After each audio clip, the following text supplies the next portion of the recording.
Today we will discuss about acceleration.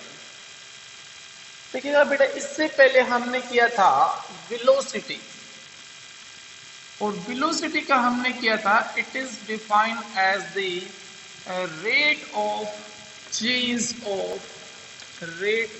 Change of position. Mean एक particular direction में कोई body एक particular time period के अंदर कितना डिस्टेंस ट्रेवल करती है, दैट इज कॉल्ड वेलोसिटी। और ये क्या होती है, एक वेक्टर क्वांटिटी होती है, क्योंकि magnitude as well as direction दोनों होते हैं। अब हमारा क्या है, एक्सेलरेशन क्या होते हैं। अब हम क्या कर रहे हैं, यहाँ पर तो हम क्या कर रहे थे, पोजीशन को चेंज कर रहे थे, यहाँ पर हम क्या कर रहे हैं, वेलोसिटी को चेंज कर रहे हैं। तो इसको डिफाइन करते हैं, चलिए। It is defined as the rate of change of velocity. Mean देखिएगा, if there is rate of change of position, it means velocity, and if there is rate of change of velocity, it means that is acceleration. Mean acceleration is equal to change in velocity upon rate, mean time taken. Mean how velocity changes in a particular time period. Suppose मैं लेके चलता हूं कोई body u velocity से चल रही, u हो गया हमारे पास इनिशियल वेलोसिटी स्टार्टिंग से चले, एंड v क्या हो गया हमारे पास, फाइनल वेलोसिटी हो गया, और t क्या ले लिया उसने, टाइम टेकन ले लिया। देखो सिंपल सी बात है। अब चेंज इन वेलोसिटी क्या होगी, एक्सेलरेशन को a से डिनोट करते हैं। u से v की तरफ गया तो चेंज इन वेलोसिटी होगी v minus u upon time की तरह लिया t। तो this is the formula for acceleration, a is equal to v minus u upon t। This is the formula for acceleration. अब मैं क्या करता हूं, इसकी यूनिट निकाल के देखता हूं। इसकी यूनिट देखिएगा, a इज इक्वल टू, सबसे पहले हमने कहा है चेंज इन वेलोसिटी अपॉन क्या लिया है, टाइम टेकन लिया मैंने। अब वेलोसिटी की यूनिट क्या होती है बेटा, मीटर पर सेकंड, अपॉन टाइम की क्या होती है, सेकंड। अब ये सेकंड ऊपर जाके फिर माइनस का एक पहले से है, तो क्या हो जाएगी, मीटर पर second square. This is the unit of acceleration, और ये मैक्सिमम टाइम 1 मार्क्स में पूछी जाती है। What is the unit of acceleration, that is metre पर सेकंड स्क्वायर। और अगर हम वेलोसिटी की बात करें, दैट इज मीटर पर सेकंड। अब वेलोसिटी अगर वेक्टर क्वांटिटी है तो acceleration is also vector quantity. दो तरह की क्वांटिटी की थी हमने। First is scalar, it mean which having only magnitude, for example mass, area, volume, length, breadth, height. और वेक्टर क्वांटिटी होती है इन विच there is both direction as well as magnitude.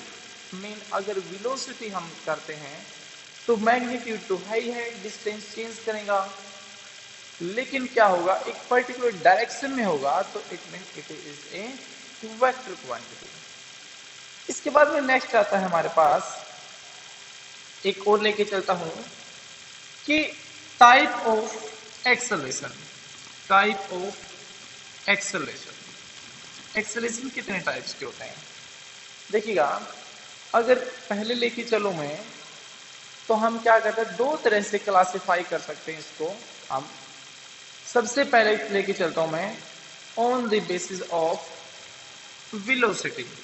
Velocity के बेस पे लेके चलता हूं।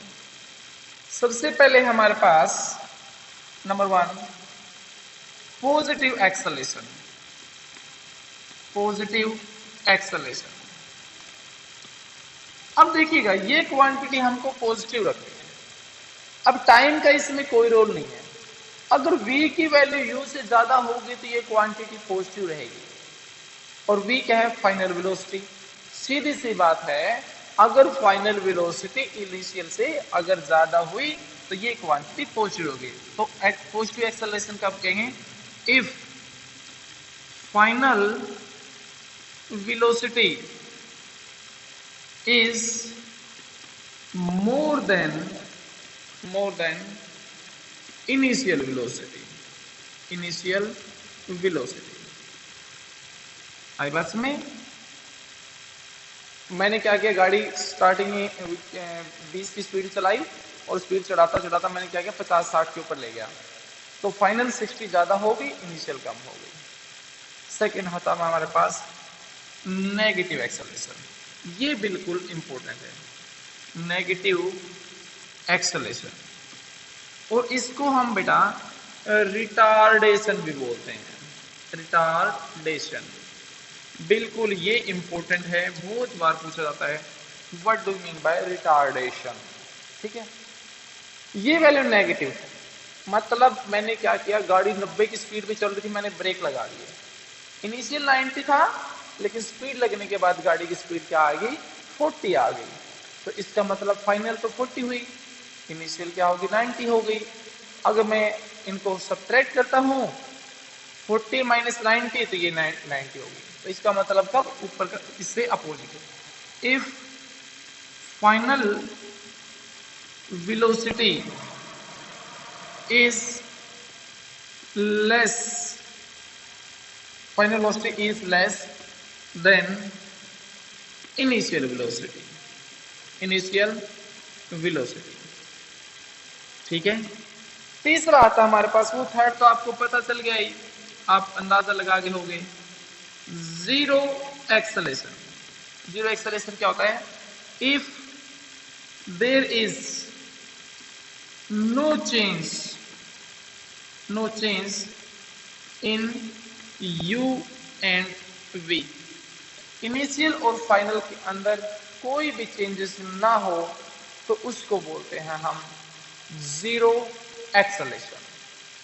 थ्री तरह के आ गए, first is positive acceleration, second is negative and third is zero. अगर एक तरीके से मैं और इनको क्लासिफाई कर देता हूं तो देखो, इन्हीं को क्लासिफाई करके चलो तो मैं क्या करता हूं, दो कैटेगरी में डिवाइड कर देता हूं उनको। कौन कौन से? First is uniform acceleration and second is non uniform. इसी के बेस पे तो दो तरह के एक्सेलरेशन लेके चलता हूं मैं। सबसे पहले आगे हमारे पास uniform acceleration, mean zero acceleration था जो, और सेकंड क्या है हमारे पास?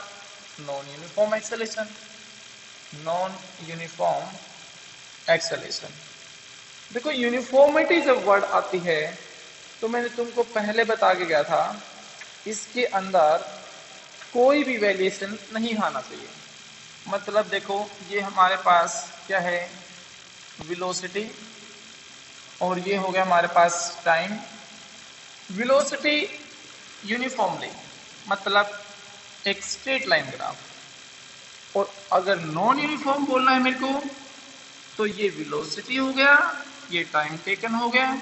स्ट्रेट लाइन ग्राफ की बजाय कोई भी आप चेंज कर दो तो दैट इज नॉन यूनिफॉर्म। तो यूनिफॉर्म की अगर मैं डेफिनेशन दूं तो लिखिएगा, when velocity of the moving object, when velocity of a moving object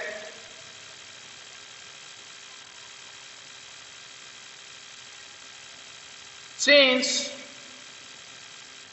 equal in equal interval of time, equal interval of time, mean दोनों के अंदर वेरिएशन जो है, चेंज जो है वो सेम आना चाहिए। तो उसको हम बोल देंगे यूनिफॉर्म एक्सेलरेशन। और अगर मैं इसका अपोजिट करूं, when velocity changes by unequal in equal interval of time, equal interval of time, तो this is non uniform. Mean ऐसे भी हो सकता है, ऐसे भी हो सकता है। स्ट्रेट लाइन को छोड़कर all the position are counted in non-uniform x